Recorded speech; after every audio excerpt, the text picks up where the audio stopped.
마라나타, 관광객은 요구하고 순례자는 감사한다. 같이 한번 해보죠. 관광객은 요구하고 순례자는 감사한다. 오늘 제목은 내가 친히 누워있게 할 것이다. 오늘 새벽기도 설교를 준비하고 또 실제로 설교하면서 너무 귀한 내용을 나누고 싶었어요. 특히 주일날 이 에스겔 34장으로 주일 설교도 하게 될 텐데 새벽기도 듣지 않으신 분들을 위한 또 배려이고 주일 설교를 위한 또 어쩌면 예비 작업이라고 할 수 있기 때문에 같이 한번 나눠보려고 그래요. 이제 에스겔 34장은요, 특별히 하나님을 목자로 우리를 양으로 그렇게 비유하는 많은 내용이 있어요. 그래서 심지어 어떤 분이 쉬어봤더니 우리들을 양으로 표현한 것이 한 400번, 하나님을 목자로 표현한 것이 약 100번이라 그래요. 그러니까 이게 성경의 많은 부분에서 하나님을 목자로 우리를 양으로 그렇게 이제 표현하는 거죠. 하나님은 워낙 크신 분이기 때문에 어느 하나로 설명이 어렵죠. 그래서 왕과 백성으로 또 이제 때로는 목자와 양으로 또 때로는 남편과 아내로 다양한 방식으로 그렇게 비유하는데 그 중에 가장 많은 부분 중에 하나가 양과 목자의 관계다. 그런데 특별히 34장은 가장 긴 거예요. 성경에서 이렇게 롱기스트 그랬잖아요. 가장 긴 본문이에요. 그러니까 이 34장이 양과 목자에 대해서 아주 자세하게 다루고 이거는 요한복음 10장에서 예수님께서 내가 선한 목자라 할 때 그것에 대한 직접적인 배경이 되는 말씀인 거죠.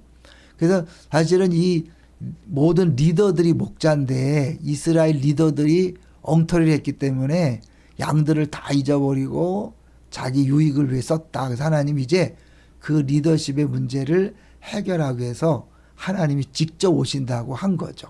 그래서 그 하나님이 하시는 일이 뭘까? 그건 일단 우리가 누구인가를 인정해야 되죠. 우리 양이라는 건데 양이라는 게 좀 싫을 수도 있는 거죠. 현대인의 입장에서 볼 때는 사람을 양으로 비유하는 게 기분 나쁠 수 있는 거예요. 왜냐하면 더글라스 맥밀란이라는 사람이 이렇게 말해서 한마디로 양은 어리석은 동물이다. 고양이야 개는요 자기 집 잃어버리지 않잖아요. 개도 산책시켜보면 계속 오줌 싸잖아요. 그러면서 그 냄새를 맡고 다시 돌아오고 고양이도 그런데 보통 동물들은 자기 집을 찾아와요. 양은 자기 집을 못 찾아온다는 거예요. 그리고 매우 고집이 세서 잃어버렸기 때문에 목자가 찾아가잖아요. 그럼 기뻐서 따라와야 되는데 안 따라오는 거예요. 그래서 사실 목자가 비상수단으로 때로는 그냥 집어 던져서 발을 묶고 어깨에 메고 데려와야 되는 그런 게 바로 양이라는 거죠. 그러니까 이 양이란 자체가 무지 약하고 어리석은 거예요. 그다음에 질병과 해충에 굉장히 취약해요. 그래서 내 머리에 기름을 바른다 그럴 때 그것은 이제 쉽게 해서 약품 처리라고 할 수 있는 거죠. 하도 해충이 많기 때문에 그 벌레들을 죽이기 위해서 그렇게 하는 것이고 오늘날에는 정기적으로 화약 약품을 통해 집어넣어야만 건강을 유지할 수 있다는 거죠. 이게 우리 인간의 연약함을 다 보여주는 거잖아요. 그냥 길을 잃고 군중 심리에 따라가고 멀리 보지 못하고 길 잃어버리고 내 마음대로 막 가고 이제 그런 거죠. 그래서 이제 양의 특징을 보면 이제 굳이 제가 영어를 그대로 이제 갖고 왔는데 왜냐하면 표현이요 이쪽에 볼게요. 밑으로 보면 그 헬프니스 그러니까 어떠하니까 전적으로 도움이 없이는 못 사는 도움이 필요한 존재고 훌리니스 전적으로 어리석은 존재고 또 한 번 더 하는 거죠. 전적으로 도움 없이는 살아갈 수 없는 그런 존재다라고 그렇게 이야기하는 거죠. 그러니까 어떤 사람은 우리 양으로 부르는 걸 현대인들은 모욕이라고 그렇게 느낄 수 있을 정도로 그 하나님이 이제 우리를 그렇게 연약한 존재로 이야기하는 거죠. 그런데 양은 약하지만 좋은 목자를 만나면 최고 행복한 거죠. 대표적인 게 다윗이잖아요. 여호와는 나의 목자시니 내가 부족함이 없으리로다. 특히 이제 에스겔 34장에 보면 그 하나님께서 친히 말씀하신 내용이 뭐냐면 내가 한 목자를 그들 위에 세워 먹이게 하리니 그는 내 종 다윗이라. 다윗은 이미 죽은 그들 에스겔 시대 때는. 그렇지만 다윗을 이야기하는 건 뭐냐면 다윗 계열에서 왕으로 태어나는 목자가 있을 것이다. 누구예요? 아브라함과 다윗의 자손 예수 그리스도의 세계라 그랬으니까 다윗의 후손으로 오실 예수 그리스도가 우리의 목자로 오신다는 것을 보여주고 있는 거죠. 그래서 신약에 보면 어떻게 했어요? 예수님께서 요한복음 10장 11절에 나는 선한 목자다 그랬죠. 근데 유대인들은 이걸 들으면서요 굉장히 화를 냈어요. 왜 화를 냈을까요? 이들은 구약에서 선지서를 통해 장차 목자가 올 것이다. 하나님이 친히 목자로서 오실 것이다 라고 계속해서 예언했는데 예수님이 오셔서 내가 바로 그 선한 목자다. 그런데 당시에 사람들은 예수를 어떻게 알았어요? 나사렛에서 무슨 선한 것이 날 수 있느냐? 목수의 아들로 30년간 무명 생활을 한 갑자기 한 청년이 나타나서 내가 선한 목자다. 내가 하나님이다. 그거 막 죽이려고 한 거죠. 그러니까 여러분 이해하셔야 돼요. 그런데 이제 거기 그 14절에 보면 이런 내용이 나와요. 34장 14절 15절에 보면 좋은 꼴을 먹이고 그 우리를 이스라엘 높은 산에 두리니 그것들이 그곳에 있는 좋은 우리에 누워 있으며 산에서 살진 꼴을 먹으리라. 내가 친히 내 양의 목자가 되어 그것들을 누워 있게 할지라. 주 여호와의 말씀이니라. 왜 누워 있다는 표현이 중요하냐면 새벽에 나오신 분 또 영상을 보신 분들 아실 텐데 양은요 좀처럼 눕질 못해요. 조금이라도 불안하면 절대 눕지 않습니다. 심지어 꼴도 먹지 않는 거거든요. 그러니까 이게 양이 눕게 된다는 건 뭐냐면 완벽한 안전, 평안 그런 것이 든든할 때 누울 수 있는 거죠. 우리 시편 23편도 나오잖아요. 여호와는 나의 목자시니 내가 부족함이 없다. 푸른 초장에 누이시며 쉴만한 물가로 인도한다. 그 누인다는 단어를 그냥 우리가 보면 안 돼요. 굉장한 거거든요. 자, 근데 34장 14절이 재밌어요. 요게 우리가 자주 얘기하는 키아진 구조인데요. 요거는 그래서 우리 설교 시간에 했지만 설교 시간에 설명이 좀 어려울 것 같아서 이렇게 직접 내가 해본 거예요. 보세요. A하고 A 다시 보이나요? 저 글씨가 크지 않아서 오는데 A 좋은 꼴을 가지고 내가 그들을 먹이리라. 이 좋은 꼴과 대비되는 게 살찐 꼴이에요. 그래서 그리고 살찐 꼴을 이스라엘 산들 위해서 그것들이 먹으리라. 하나님이 먹이리라. 그들이 먹으리라. 그 다음에 이제 B가 뭐냐면 그리고 이스라엘의 높은 산들에서 그들의 우리가 있으리라. 높은 산들이 안전하게 우리가 준비될 것이고 B 다시 연결되는 거 뭐냐면 그리고 좋은 우리에 그들이 누우리라. 산들의 우리와 좋은 우리가 비교되죠. 그리고 결국 거기서 누운다. 그래서 공동번역에서 이거는 편히 쉰다 이렇게 번역을 했어요.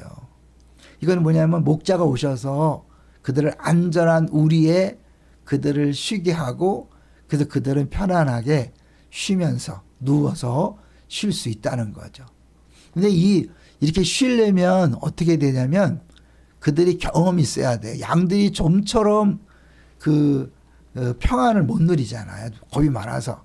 시편 23편 4절 5절에 보면 내가 사망의 음침한 골짜기로 다닐지라도 해를 두려워하지 않을 것은 주께서 나와 함께 하심이라. 하나님 목자인데 가장 좋은 길로 인도하신다는데 왜 사망의 음침한 골짜기로 인도하죠?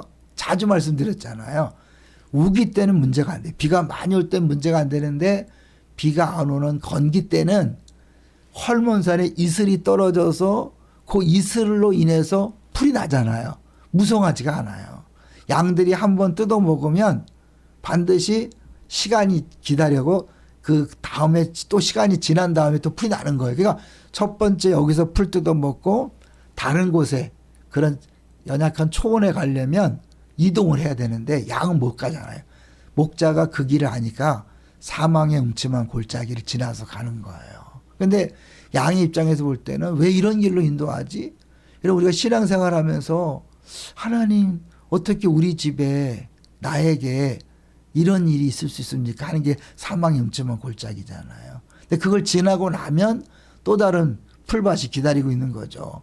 양들은 그냥 밀어내서 그 풀을 좀 뜯어먹고 뿌리째는 뽑으면 안 되는데 놔두면 막 풀만 뜯는 게 아니라 막 그 뿌리째 뽑고 막 그냥 한다는 거예요. 그러면 다음에 안 나잖아요. 이슬이 내려도. 그래서 적당히 먹게 하고 빨리 이동을 시켜야 된대요. 목자가. 그래서 다른 풀밭으로 가야 되는데 이제 그렇게 사망의 음침한 골짜기를 지나면서 주의 지팡이와 막대기가 자기를 지켜주는 걸 경험적으로 하는 거예요.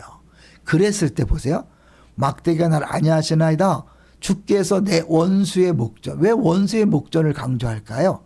양은 원수가 보고 있으면 못 먹어요. 꼴을 못 먹어요. 그러니 누울 수 있겠어요? 못 누워요. 내게 상을 차려주시고 이거는 개근상 정근상 아니라는 거 아시죠? 그 풀밭을 준비한다는 거잖아요. 기름을 내 머리에 부으셨으니 내 잔이 넘치나이다. 원수의 목전에서 먹을 수 있는 담대함, 그 편안함은 어디서 올까요? 사망의 음침한 골짜기에 상황과 조건은 두려운 상황인데 목자가 함께 한다는 것을 경험적으로 체험했기 때문에 이제 원수가 노려보고 있어도 애들 말로 실실 쪼개면서 먹을 수 있는 거예요. 그러니까 다 우연도 없고 다 필요해서 주신 거죠. 그리고 풀밭을 찾아가기 위해서 어쩔 수 없이 사망의 음침한 골짜기를 지나지만 그 골짜기를 지나는 동안 목자에 대한 완벽한 신뢰를 경험하고 그 신뢰가 원수가 쳐다보고 있고 노려보고 있어도 전혀 요동하지 않는 거예요. 그게 겁이 많던 양들이 이 목자와의 그런 관계가 깊어졌기 때문에 그런 거죠. 그러니까 결국 하나님이 장차 오셔서 친히 누워있게 할 것이라는 건 뭐예요? 완전한 샬롬을 우리 허락하신다는 거죠. 풍성한 꼴로 풍성하게 하실 뿐만 아니라 완벽한 안전, 평안을 누리게 하셔서 어떠한 상황에 요동하지 아니하고 기쁨과 감사함으로 살아갈 수 있게 하는 거죠. 자, 이 에스겔에 이런 내용이 있다는 거 우리가 이렇게 한 장씩 계속해서 읽어가지 않는다면 발견하기 어려운 건데 이번에 새벽 설교를 하면서 이 부분을 묵상했고 전하면서 주일날 또 다른 각도로 설교하겠지만 이거는 빨리 알았으면 좋겠다 그래서 한번 같이 나눠봤어요. 하나님 우리의 목자십니다. 믿습니까?